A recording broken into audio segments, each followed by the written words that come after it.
Oh. What up, everybody? Don't even tell people when we're going live. What up? It's Multiplex Loves Movies. How are you? My name is Maggie Brzakala. I'm in her usual spot. That's okay. Cody Newberry is here, a regular to the show.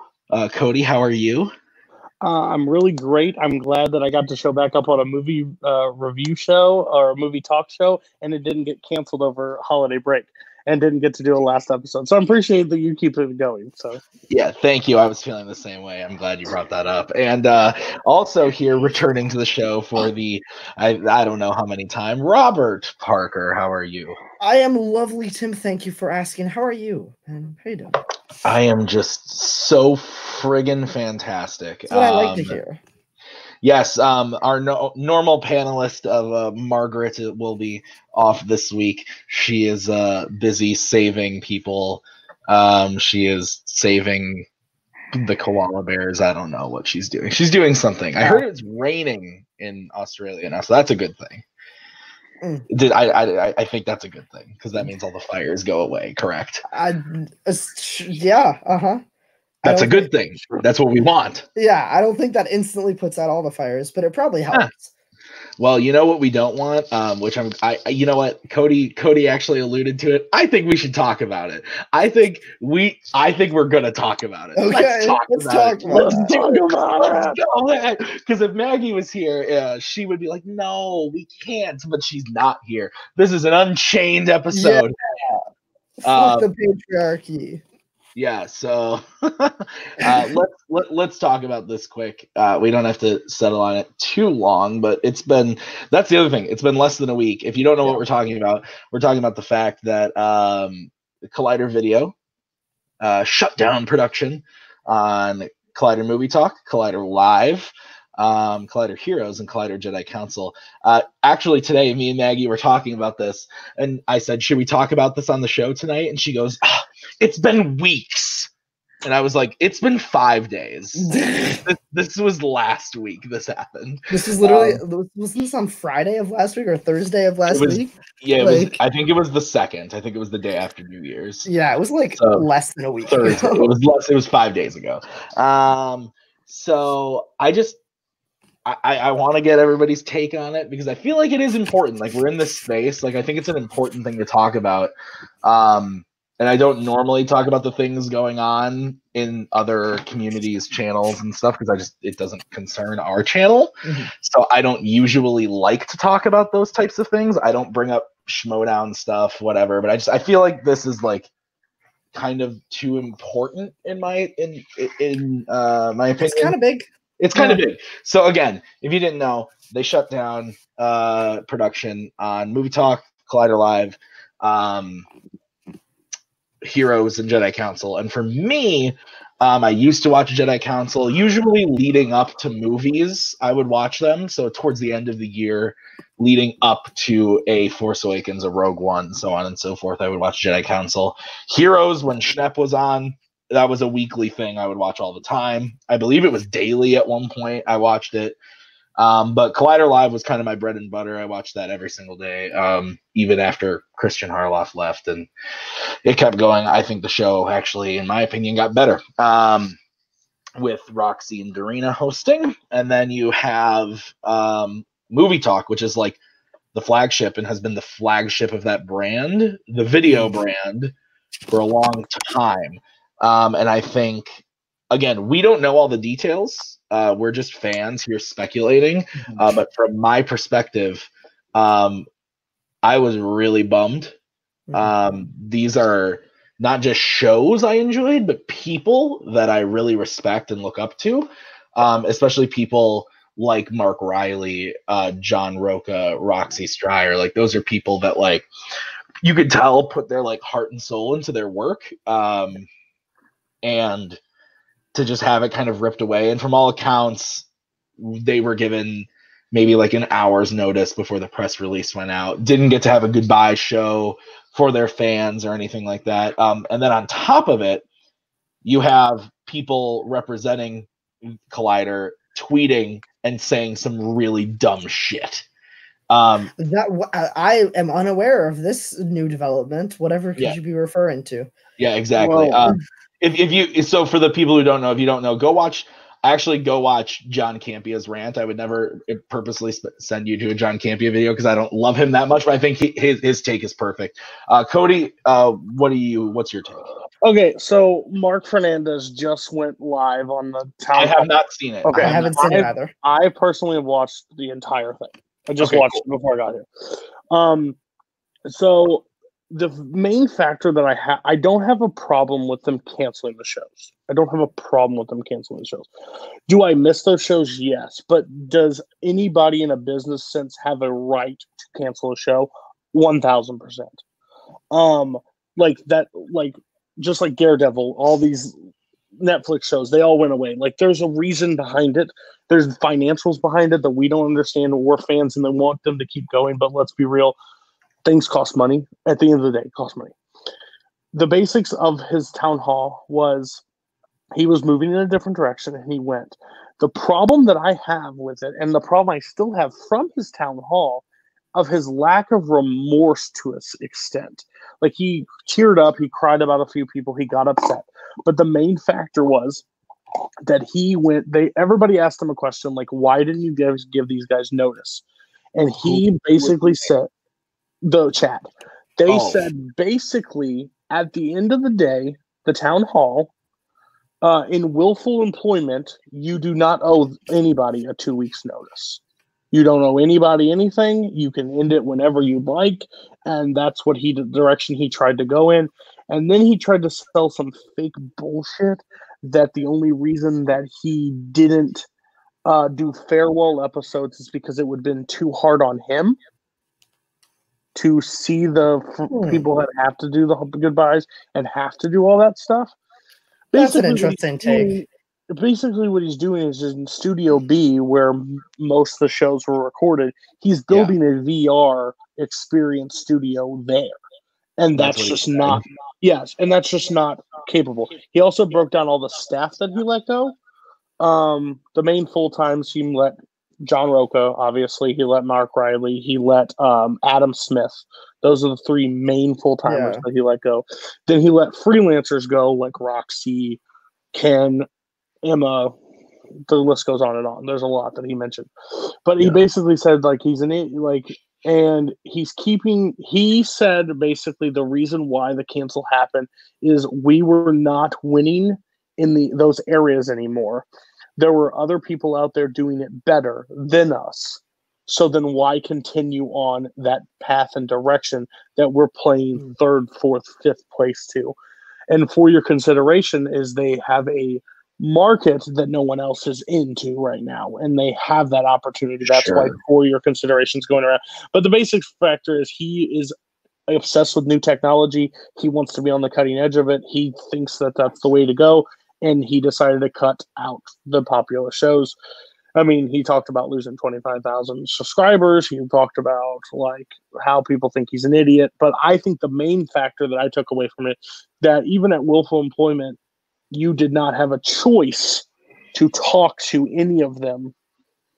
Let them know after the holidays. He said, I wanted them to have the holidays. But tell them before, because once holidays is and they spend money and they do travel and they do all these things and they come back and they don't have a job. Or tell them after. Or tell them after and then give them more than like give them like I don't care how hard it is on you. Like those personalities, those hosts, those freelancers, they deserve a goodbye show. Like, even if last Thursday, last Friday, whenever it was, if they had gone in there and said, hi, guys, unfortunately, this is going to be the last episode of Collider Live, or this is going to be the last episode of Movie Talk because of blah, blah, blah. You know, you can't go into the specifics of why they're being canceled, but this is our last show. We want to have a really big send-off for this show. Do that. Like, even if you tell them before the holidays or you don't, like, give them the opportunity to send off the shows that they gave their heart and soul, that they were passionate about.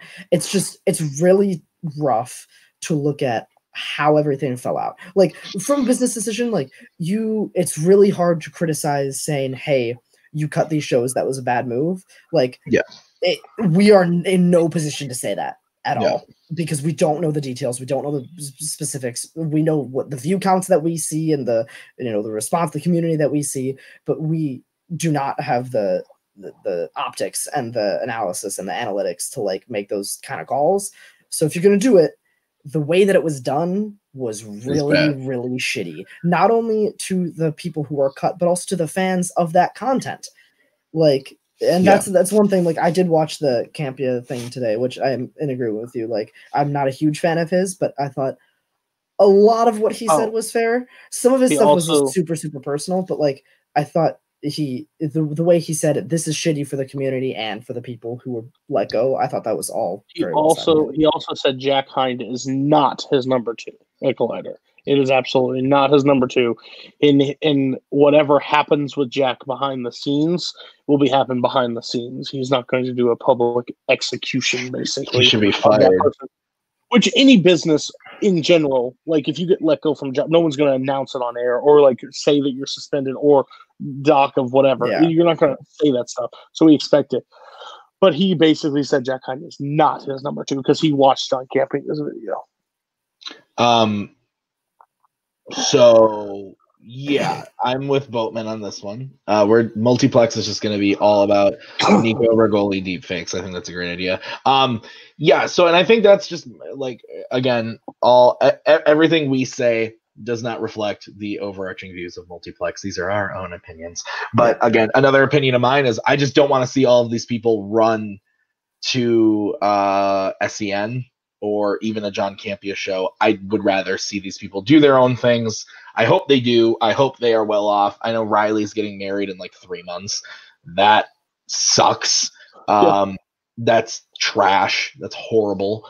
Not the him getting married part, the him letting go. Yes, the him getting let go. Right for a second there, I thought you were talking about how it's terrible that he's getting married. Marriage is the worst. Stop getting married. Yes, no, that's not what I meant.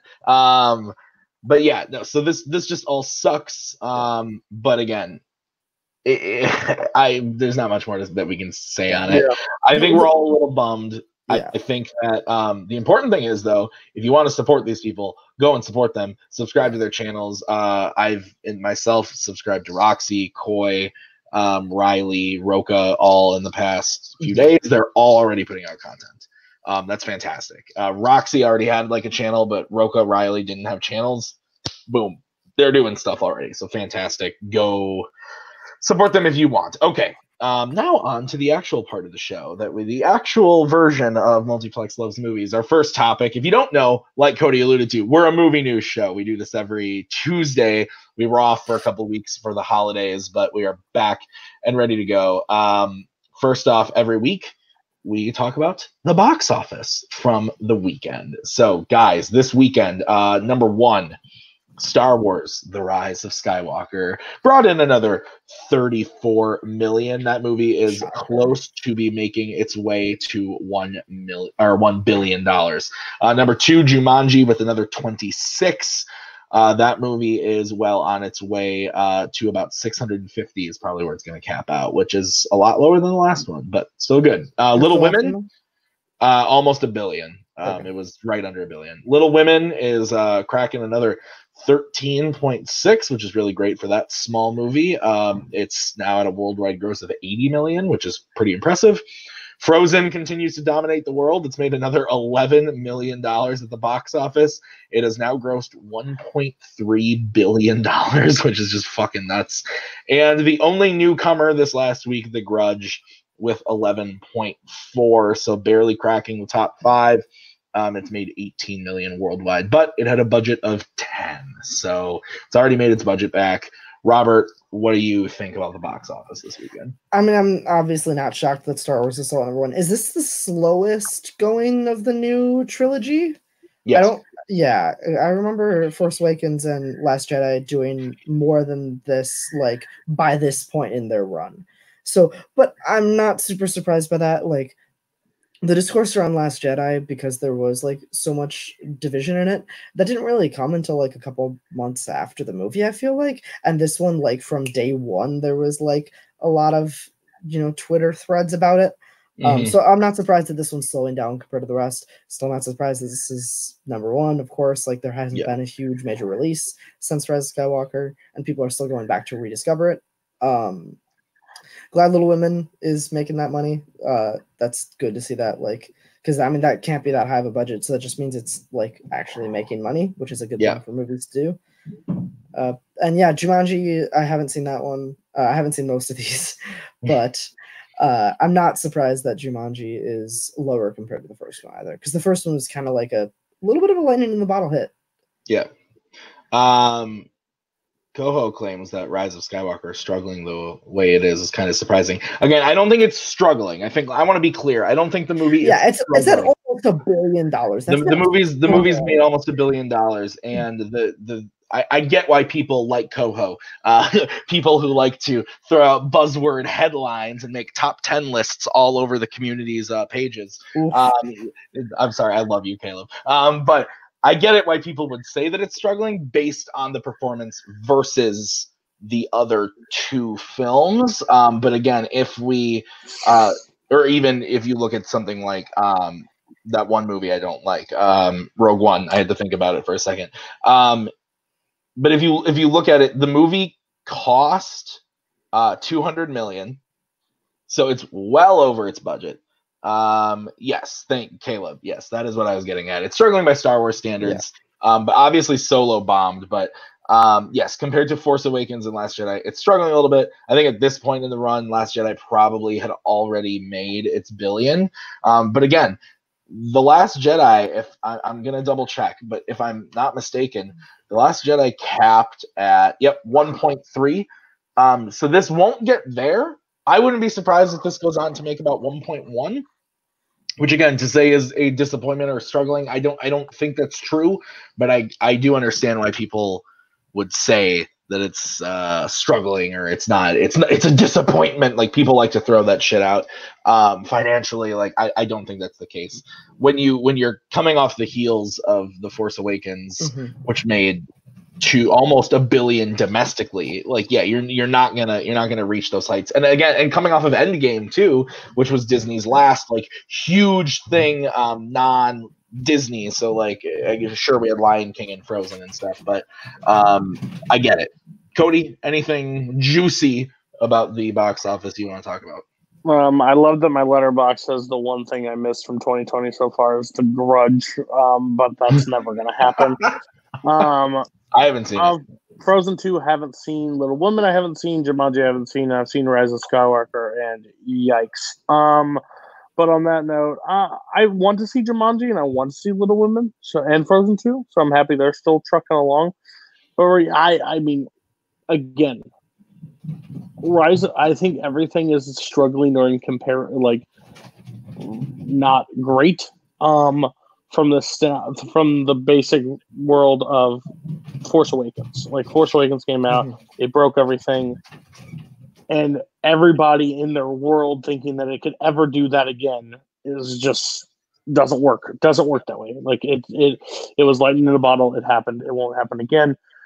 So yeah, I mean, nothing much to say than that. I also want to highlight the fact that Knives Out is still in theaters. The movie cost $40 million to make. It made another $8 million. It's at a worldwide total of 248. That's dope. Good for that movie. That movie's awesome. I just saw it again with Robert last week or 2 weeks ago or something, and the movie holds up.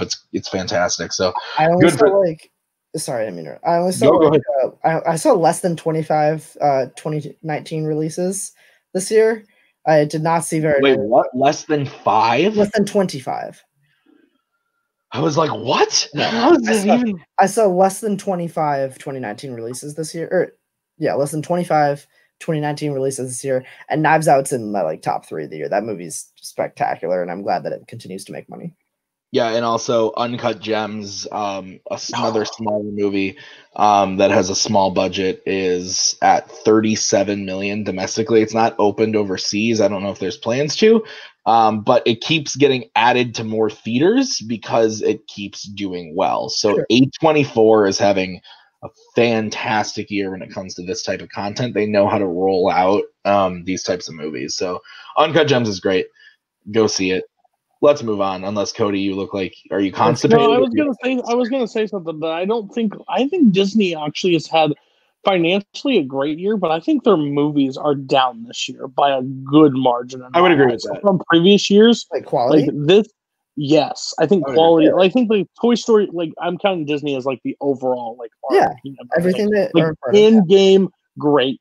Toy Story 4 great, but like a lot of movies are just like falling to like not like Aladdin, Lion King. Frozen 2 got really good reception. Yeah, but a lot of people like that's still a mix. No, I wouldn't say huge mix. I would say part like I would say 80% positive. Yeah.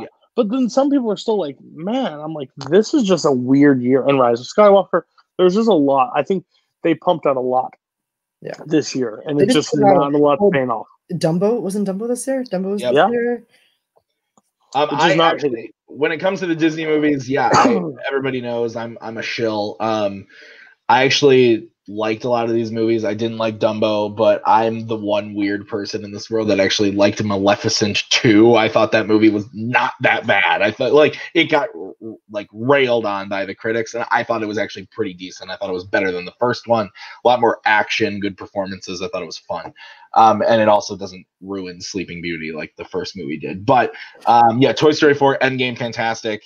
I loved Frozen. We are big Frozen people in the Brzakala household. We loved it. But I do agree with you where like, again, just because I like the 2019 Lion King and Aladdin and stuff, I get that most people don't, but these movies still made $1 billion.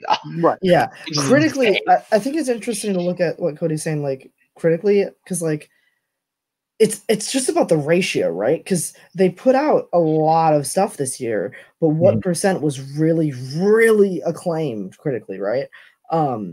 Just pretty much. We just named pretty much Toy Story and Avengers. And there's also Captain Marvel, which did very well. That did over $1 billion. And critically, I would say that's about the same as Frozen, where it's like that, like 65, 70 to 30%. Yeah, so a lot of good movies, but like not, I wouldn't say that Disney as far as their ratio, because they've put out what 10 movies this year, at least 10. And if you also include the like Disney nature shit and stuff like that, and if you include Disney Plus, that's 3 movies right there too. So so if you look at, even if you include Disney Plus, whether you do or not, but like 20%, 25% of your movies being fantastic movies, not a great ratio. It's also when you're throwing a lot of pitches, how many are you? Yeah, exactly. But again, as to your point as well, they all made a lot of money. If you look at all of Disney's grosses this year, it's billions of dollars. Yeah, it's crazy. All right, let's move on to the next topic, which is actually going to be the PGA's, the Producers Guild Awards. So here's what we're going to do. We're going to do this like we did with the Golden Globes. And if you're watching and you're excited for the Oscar noms, those are next Monday. We're going to talk about those heavily next week, Tuesday. So be on the lookout for that next week. But okay, let's talk about these. How we're going to do this is I am going to say the category. I am going to say the nominations. I'm going to throw it to each of us for a will win, should win. We will do that. Okay. So guys, Producers Guild, just a little bit of history on a couple things in the Producers Guild. If I'm not mistaken, Green Book won the big award there last year, goes on to win Best Picture. That has happened a couple times with the Producers Guild. It's happened a lot. So they're the best statistical predictor of the Oscars Best Picture, as far as like what wins the big. Like I haven't obviously seen a lot of the movies that are going to be nominated this year, but like as far as what has won the big Producers Guild Award that has gone on to win the Oscar for Best Picture, it's over 70% in the last 20 years. Really high. Like they're a very good predictor. All right, so let's start off right away with a bang. We will talk about their Best Motion Picture of the Year award. 1917, Ford v. Ferrari, The Irishman, Jojo Rabbit, Joker, Knives Out, Little Women, Marriage Story, Once Upon a Time in Hollywood, and Parasite. This is a good list. This is a list that we probably could have predicted. I like the list. Yeah, for me, should win. I'm going to give that to... I'm probably going to give that, because it's my favorite movie of the year, to The Irishman. What I think will win, after the Golden Globes the other day, I'm going to say 1917. I haven't seen the movie yet. I'm seeing it on Thursday morning. So, again, I need to see the movie. It's the only one on this list I haven't seen. So, I'm excited. That's my should win, will win. Robert, let's go to you. So I've only seen 2 of these movies on this list. And the 2 are Joker and Knives Out. You've seen Once Upon a Time in Hollywood, right? Oh, I have. Sorry, I didn't hear you mention. You're right. So I've seen 3. It's not a movie. It's fine. I've seen 3. I agree with you. I think will win probably 1917. That's just what's getting the most like late term buzz as far as I've seen online and stuff like that. And we see the same thing, like what is necessarily hyped at the very beginning of award season that like actually travels through, like we saw with Spotlight. Spotlight didn't have a lot of early buzz, but like, really came through at the end.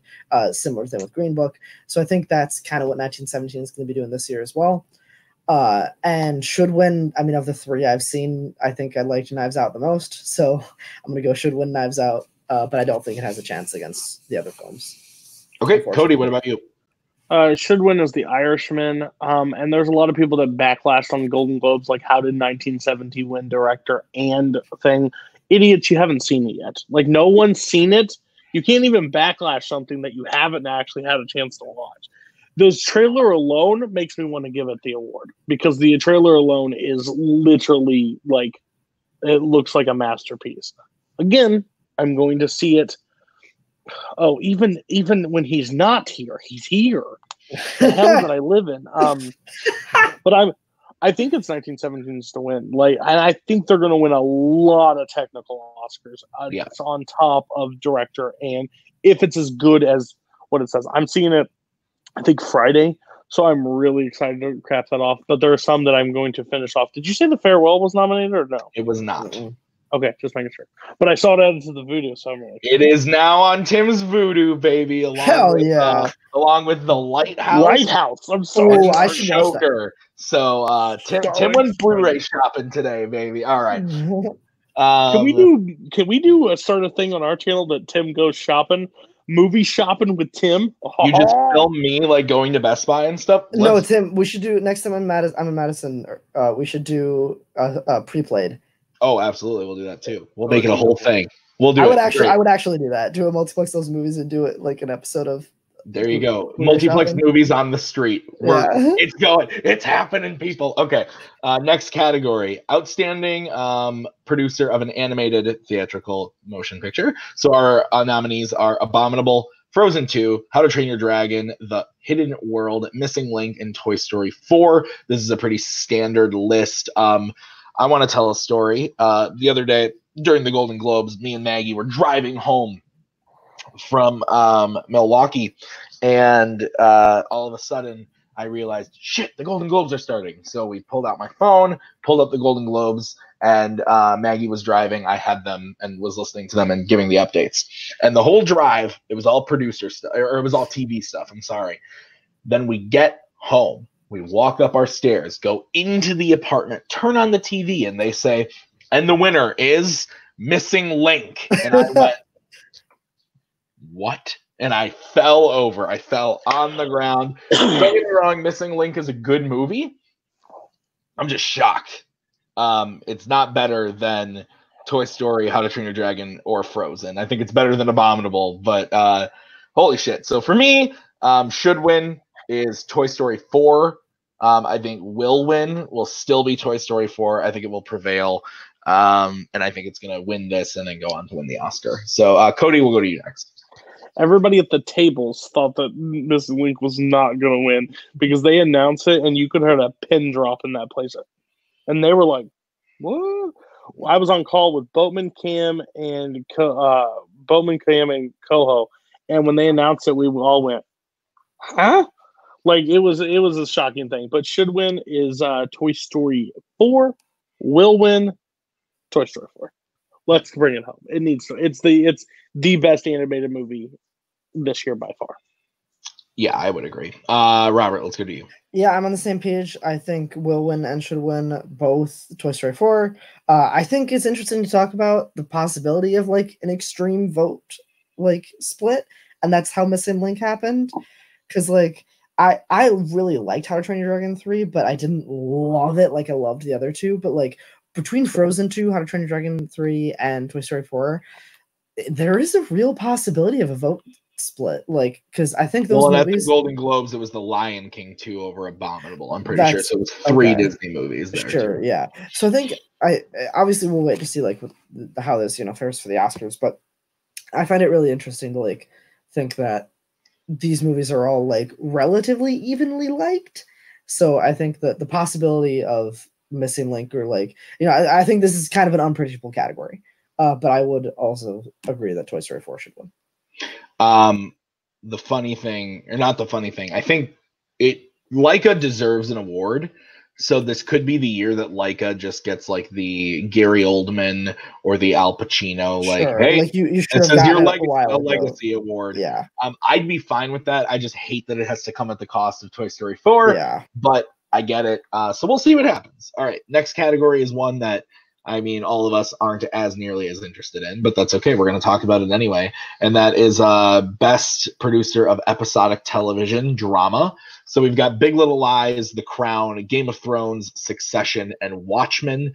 I have seen Watchmen. I have seen Game of Thrones. I don't need to see anything else. It should win, will win Watchmen for me. Do you guys care at all? Should win Succession. Succession. Have you seen it? Yes, it is literally Game of Thrones in modern life, and I love that show. I think that show is one of the most underrated shows ever. But again, I haven't seen Watchmen because my really, really, really good friend told me, no, don't watch it. You'll hate it. But then apparently now I'm supposed to love it. So blame Tim Brzakala. Robert.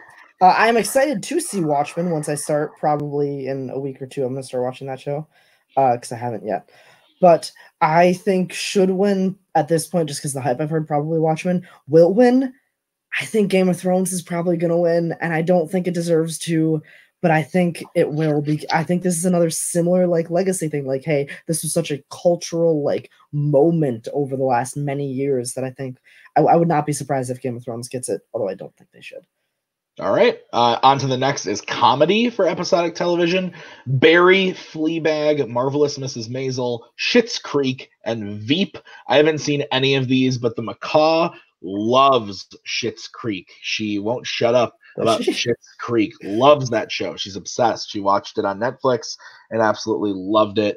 So I'll go with that because I haven't seen any of the other ones, although I hear great things about all these shows. I think should win Schitt's Creek for Maggie, but will win. I think it's probably going to go to Fleabag based on what I have heard. So, Robert, we'll go to you next. I've heard nothing but absolute praises for Barry. So I think probably should win, will win. I'm going to go both for Barry, although I haven't even heard of like Schitt's Creek and some of these other ones, unfortunately. Yeah. Yeah. Basically, Fleabag took home mostly everything at Golden Globes. So I'm gonna go Chernobyl, I think too. Yeah, I'm gonna go with Fleabag. I haven't seen it, but all right. Whatever. So, keeping on with the TV, limited series television, Chernobyl, Fosse Verdon, True Detective season 3, Unbelievable, and When They See Us. I haven't seen any of these. I've seen the first 2 seasons of True Detective. I have not seen the newest one, but I hear that When They See Us and Chernobyl are both fantastic. When They See Us is on Netflix. Chernobyl, I believe, is HBO. Fosse Verdon, I've also heard is really, really good, but I hear the performances are more the dealio with that one. So I'll go with I'll give it to When They See Us because I think Chernobyl's gotten a lot of love. Let's give it to When They See Us. So Cody. I think it's Chernobyl still. Just think it's the clear cut. But maybe I'm wrong, but we'll see. All right, Robert. Yeah, I agree. My roommate absolutely adored Chernobyl, so for that reason, I'm gonna also give it to Chernobyl, and because it kind of cleaned up at the Golden Globes. Your roommate Kevin? No. My actual college roommate or ex-college roommate, I suppose. Got it. Understood. Okay. Outstanding producer for a streamed motion picture. So American Sun, haven't heard of it, but Apollo Missions to the Moon, Black Mirror Striking Vipers, Deadwood the movie, and El Camino, a Breaking Bad movie. I have seen Black Mirror and I have seen El Camino. I say, again, just based on what I've seen, should win, will win, Breaking Bad. It was great. If you haven't seen it, it was a good movie. It was really good. It was fun. So, Robert. I trust your guys' opinions and the opinions of the masses in this case. I'm also going to go with Should Win Will and El Camino, even though I've never seen Breaking Bad. All right. Cody. I'm saying.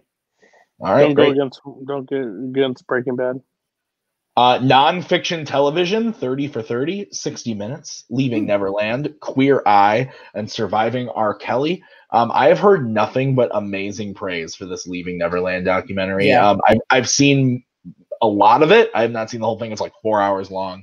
But what I've seen is astounding. So I'll just give it to that based on that. Although I hear Queer Eye is actually really good. I believe it's on Netflix now. I hear it's really fun and really good. So, yeah, sure. Cody. Yeah, Surviving R. Kelly or Leaving Neverland is my kind of pick for it, just for the simple fact of how topical they are of those people. So that's what I would possibly go with. I'll probably go Leaving Neverland just to. All right, Robert.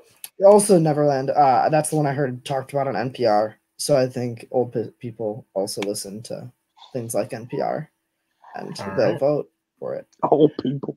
All right, a couple more TV things. Live entertainment and talk television. We've got Trevor Noah's Daily Show, Dave Chappelle's comedy stand-up, Sticks and Stones. Last Week Tonight with John Oliver, The Late Show with Stephen Colbert, and then SNL. I don't watch any of these. I haven't seen any of these. I don't really care.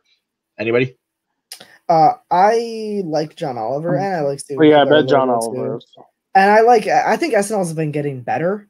I know there's been a lot of kind of shit on it. I watched some of their clips. So like I would say I watch like some of all of these a little bit here and there.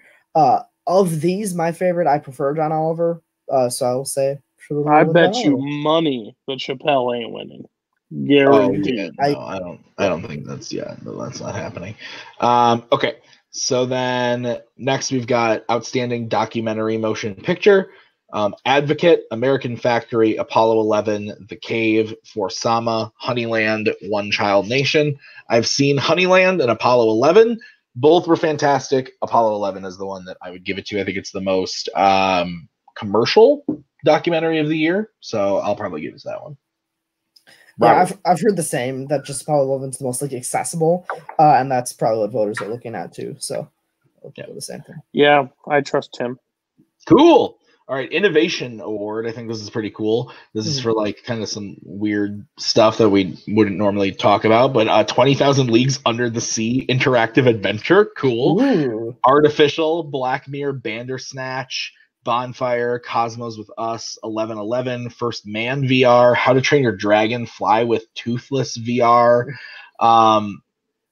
Vader Immortal, Star Wars VR. It goes on. There's a lot of stuff in there. I don't know about any of this stuff, but there's one you're missing. Collider Deepfakes, is that on there? Oh yes. It missed the cut. Damn. But I'm not gonna ask you guys which one's gonna win. I think it's cool that they do highlight stuff like that. Yeah. Let's see what else we got here. That's about it. There's a couple other categories, but again, we're not really too spoken on it, so I don't want to go into them too much. But those are the PGAs. We'll figure out what goes on when those results happen. But again, we'll go through the Oscar nominations next week, so that should be pretty exciting. And that comes out Monday? The nominations come out Monday. We will do our talk through on Tuesday night, as per usual. Okay, next thing. This is kind of a big story. Christian Bale in talks, although I read confirmed by Collider. But now I'm reading in talks everywhere else. So I don't fucking know what's going on. But I'm going to assume he's in talks. It's a deep fake. Maybe. I'm going to assume he's in talks. But Christian Bale is in talks to join Thor Love and Thunder. And from what I hear, it's mainly because he wants to work with Taika. I don't blame him. Taika's a genius. So, yeah. What do we think about Christian Bale joining the MCU? What a terrible choice. Oh my, of course, the probably best working actor right now wants to be in the movies that I love. Bring it on. And that he's supposed to play Beta Ray Bill. Oh, I did not know that. Yeah, that's who they are hinting at him playing as Beta Ray Bill, which is basically 3 people in that movie being able to hold the power of Thor, basically. And, like, I just hope he's not a villain, personally, because I want him in more. But if he's a villain, he will be probably the most badass villain we've had. Yeah. I just don't want to waste him in a solo movie, basically. So I think he wants to do the weird. He wants to do the out of the box. He wants to do interesting work. So Beta Ray Bill would be like the perfect thing for him to do because it's not a human, like it's completely like an alien type of whatever they call him. So I'd be excited to see him. I want him in the Marvel movie so bad. Cool. Robert, what about you? Yeah, it's a really interesting pick. I think it's a good way to kind of usher in the new era of the MCU. Really just because like, you know, MCU kind of does have a semi like kind of definitive like ending. Obviously, the Infinity Saga's over. You know, what's next? And I think this is really interesting to kind of bring in new stars, either usher out old stars. Like if you see Hemsworth and him interact, I hope it's not too much. I think it's hopefully pretty limited, and then kind of Bale and Portman ride off into the sunset and take the franchise wherever it's going next. But I think it's a great way to kind of start fresh with this like new, really great working talent. Sure, absolutely. I agree. Okay, let's move on. Next thing is still in the world of comic book movies. Trailer dropped from Fox's new film, New Mutants. Guys, I remember when I saw the first trailer for this on Thor Ragnarok back in November of 2017. It's now January of 2020. Where have we gone? I thought this trailer was dope. I'm not going to lie. I liked it. I thought it was cool. It looks like a cool horror movie in the X-Men world. If it is to be the last one, hopefully it's a great one and better than Dark Phoenix, which I don't hate, but hopefully it's better. Cody, I know you're a huge X-Men fan, so let's hear what you have to say. No, I'm really excited for them to like. I'm one of the biggest X-Men apologists in this entire community, probably. I don't like Dark Phoenix. It's the one that I really am not a huge fan of. The other ones, I find stuff I like in them. This one is interesting because one, I think it has the same concept of a horror movie that's coming out later, of like of a Blumhouse. I just saw the trailer on Uncut Gems, I think, but it's like it takes what you're most feared of and makes you live it. And that's literally what they were talking about in New Mutants. So I find it really interesting how close they are. This movie looks dope. Like, looks very interesting. It's a complete twist on what X-Men are like, oh, we'll save the day and we're good. No, this is like twisted and you have to like figure out your powers in like the cruelest way possible. Why maybe they want to stamp them out, maybe they don't. Like, I don't know how it's going to go, but like it's got some good young talent in there too. So I'm just excited to see it. It's weird that it's coming out in January, but I think it could clean up in January if it's good. So let's bring it on. It's coming out in April. Oh, April. I thought we said January. It's coming out in April. Okay, April. Well, that's fine. Fine choice. Should have been later in the year. April's a weird time for it even more. It's coming out the week after Mulan. So that could That's pretty rough. It. I don't think this is a movie that's going to do. It's two different viewpoints, though. No, absolutely. Yeah. I don't think it's going to do much in terms of box office to begin with. I think Disney's like, let's just put this thing out and see what happens. It also is coming out the same week as Peter Rabbit 2: The Runaway, which Sony, they look at someone and they go, "Oh, hey, Peter Rabbit has a 60% on Rotten Tomatoes," and people kind of Do like it again. They asked them and they were like, "Hey, what'd you think?" And we were like, "Yeah, sure." And they were like, "Green light sequel." But anyway, this movie's coming out the same week as that, and some other horror film called Saint Maud. It's also the week before No Time to Die. So pretty much this movie's got to make its money opening weekend and then go away. Yeah. Robert, what do you think about the movie overall in the trailer? Honestly, I'm glad that we're finally getting it. If we're actually getting it, I'll believe it once I'm sitting in the theater and the opening credits start to play. But I'm glad that Disney didn't just take over Fox and then just trash this movie and be like, "Oh no, we're not doing that anymore." I'm glad that there was a vision from Fox, however long it took to wade through the rewrites and the reshoots and everything that's happened with this movie. I'm glad Disney has seen it through to the end. I'm glad that they're finishing the movie. I'm glad that they're releasing it. That's something that I'm happy for, and I'm excited to see it. Cody? The movie was Fantasy Island, that is coming out by Blumhouse of 2020. It is literally what you want to happen comes to reality, and that's basically what New Mutants has about. So, interesting. Interesting indeed. All right. This next story is all about something I'm very excited about. I kind of alluded to it earlier, but Rian Johnson has a Knives Out sequel in the works. This is just going to be a brand new adventure with Detective Blanc, and I don't think it's going to be any of the other characters other than him, which is perfectly fine with me. I don't need anybody else. All I need is more donut talk. Give it all to me. Oh yeah, absolutely. This is exactly what I would want from a Knives Out sequel. So yeah, give it to me. Robert, you just saw Knives Out. Yeah, 2 weeks ago.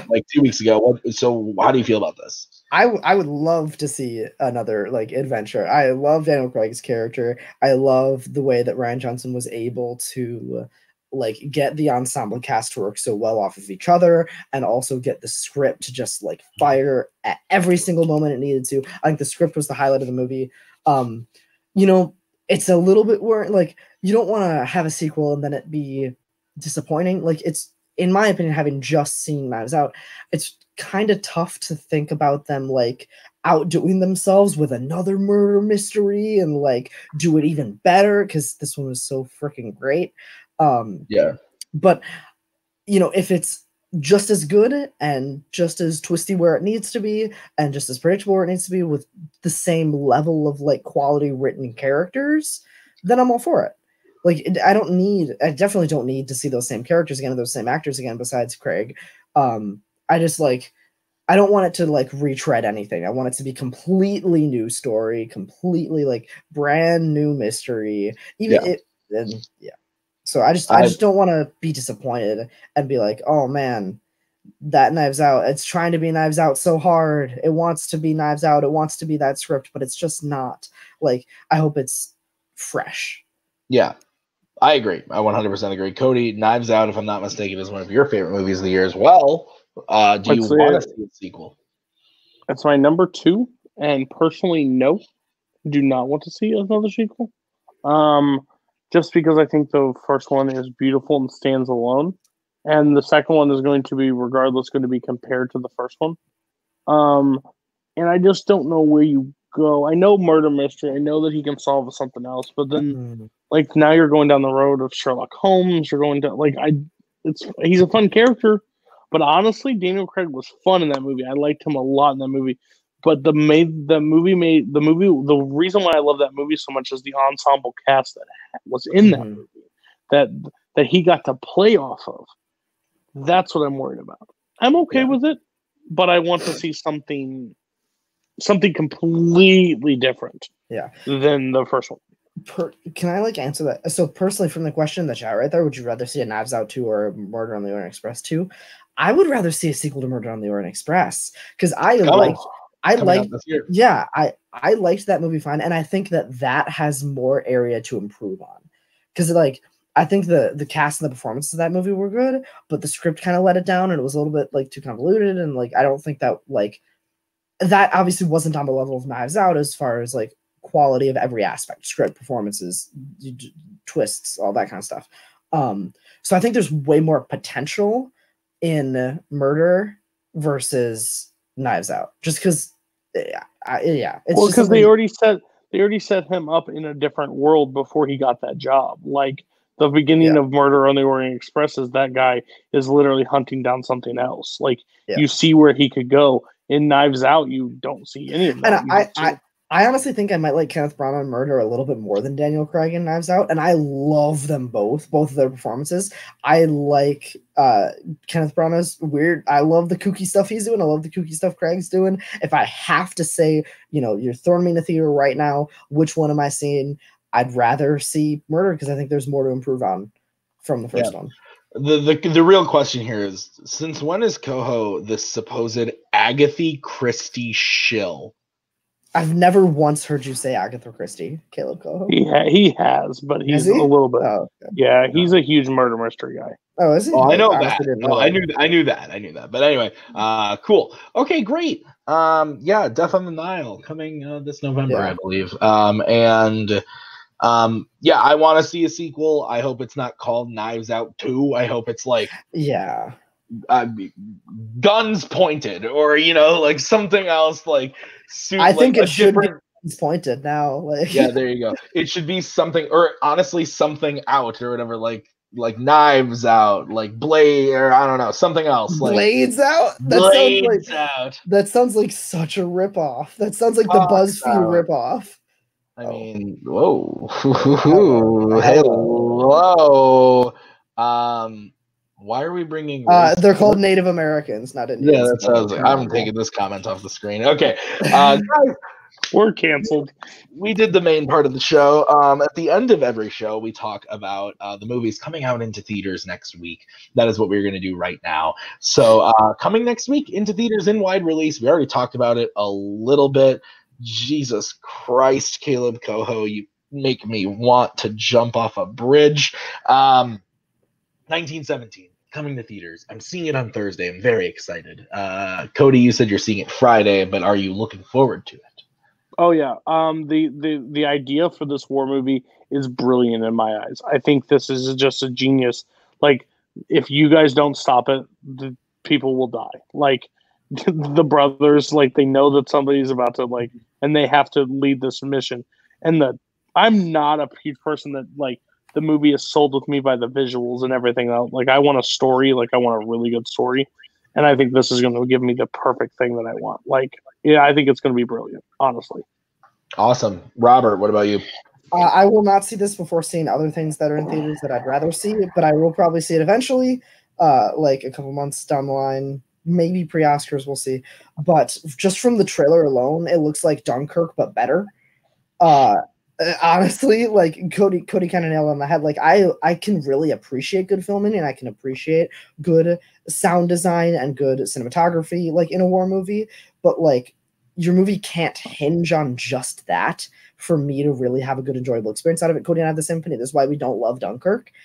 Is because, like, yes, it's a technical marvel. Is it designed very well? Is it shot very well? You don't care about any of the people in the film. I agree. That's the rough part. I don't like this. Even it's not just the characters; it's just the story in general. The story wasn't told in a way that was encapsulating to me. This looks like it will be, as well as having those technical aspects. So I'm very excited, and I think this is going to clean up. And that tracking shot. Yeah. Talk about cocks out. All right, yeah, good point. Okay, I don't know what Starters. Doolittle comes out next weekend. We'll talk about that next weekend. I don't know what this even means. So Doolittle is shoot. I don't know what it means, but it's coming out next weekend. I don't understand what you're saying. It's coming out next weekend. We'll talk about it next week.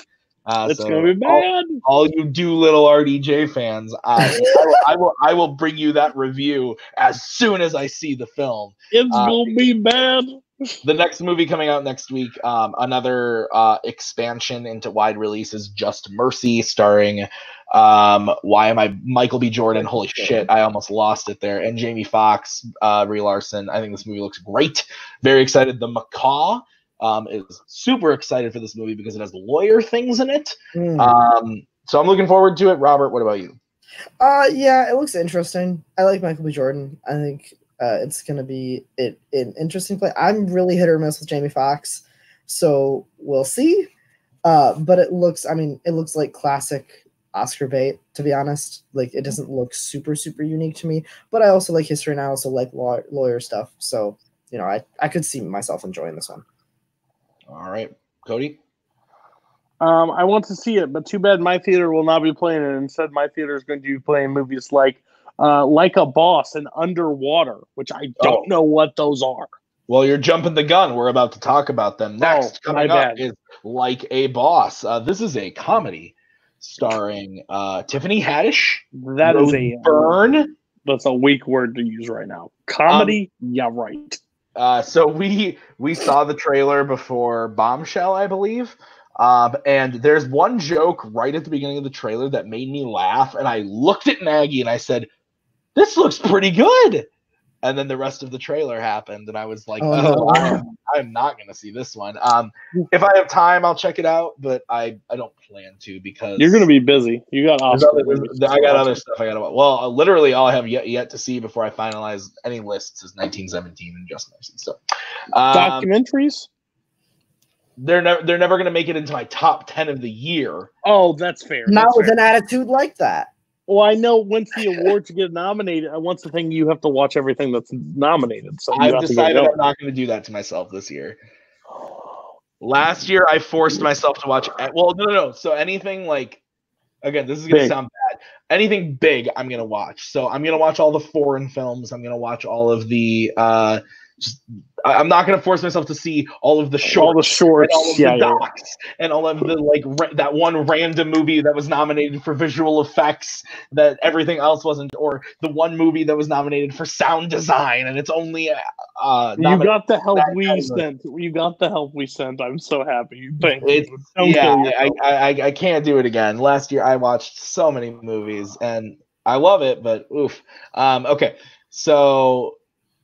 I'm going to assume neither of you are going to see Like a Boss. So Can Tiffany Haddish go away?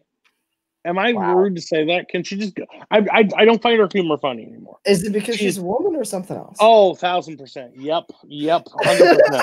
Because everybody in this community says when one woman's not funny, they just hate women. No, I just find her stick over. It's over and done with. I actually agree with that. She's not funny. I didn't like her to begin with. Even in like Girls Trip, I didn't think she was that funny. Yeah, like she does these stupid things, and like even Melissa McCarthy at times was funny at times. Like there's Amy Poehler, Tina Fey, those people are funny. Tiffany Haddish, you're not funny. Stop. You're overacting, and it drives me batty.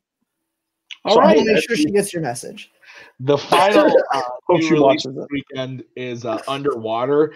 I'm actually looking forward to this one. I want to see this one. This stars Kristen Stewart.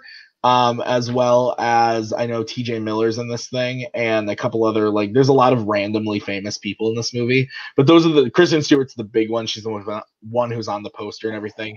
And basically from what I get from the trailer is that they're working in some sort of scientific lab thing, leagues and leagues under the water, and something breaks and they have to basically travel from this thing they're in across to another safe zone, and there may or may not be some sci-fi elements in there under the water. We don't. The trailer alludes to the fact that there's some fucked up shit under the water, but we don't know 100% until we're in the movie. Nothing was explicitly shown in the trailer, but it's a lot of what is that? Oh my god! So I think it looks pretty cool. It's probably going to be a shitty January movie, but the trailer sold me, so I'm going to go see it.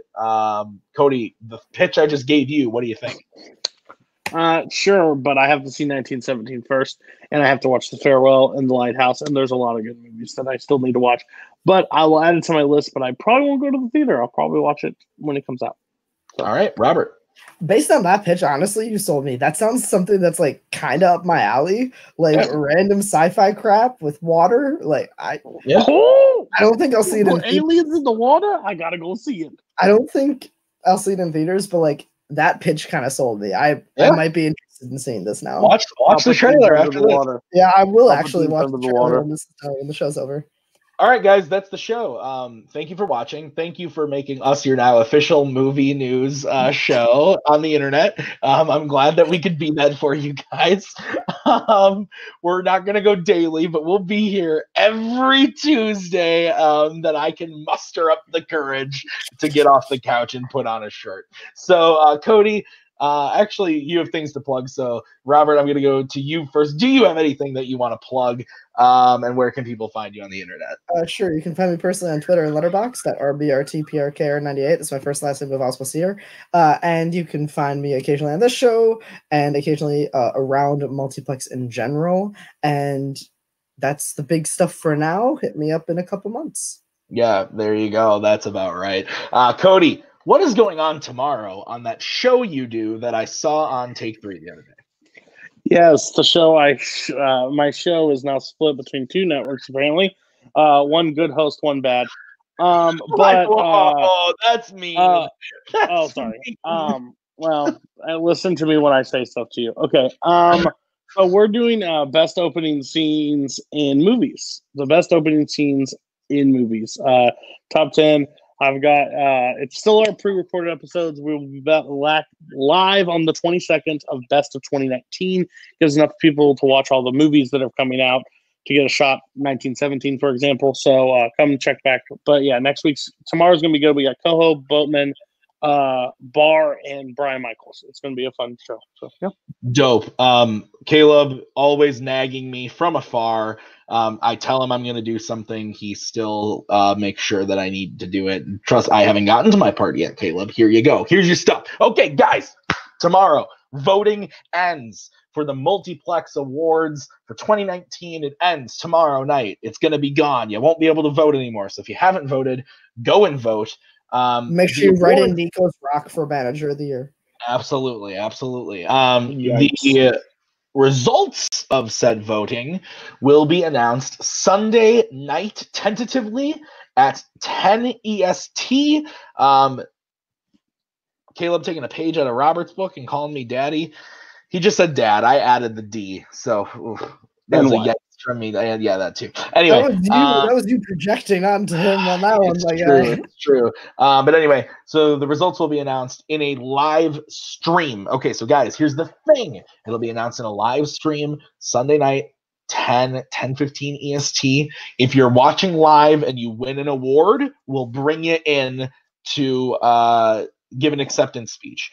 But otherwise, you're not going to give an acceptance speech unless you want to post something on Facebook or something. Great, fantastic. But we're going to announce the awards and who won them. It's going to be me, Cody, and Kaleb, and maybe a guest appearance by Kaleb Boatman somewhere off in the Florida land. But as of right now, that is the plan. Otherwise, Fandom Fight comes back later this month, at the end of the month or the beginning of February. We also got a free-for-all coming up, Cody, right? Yes, it will be live.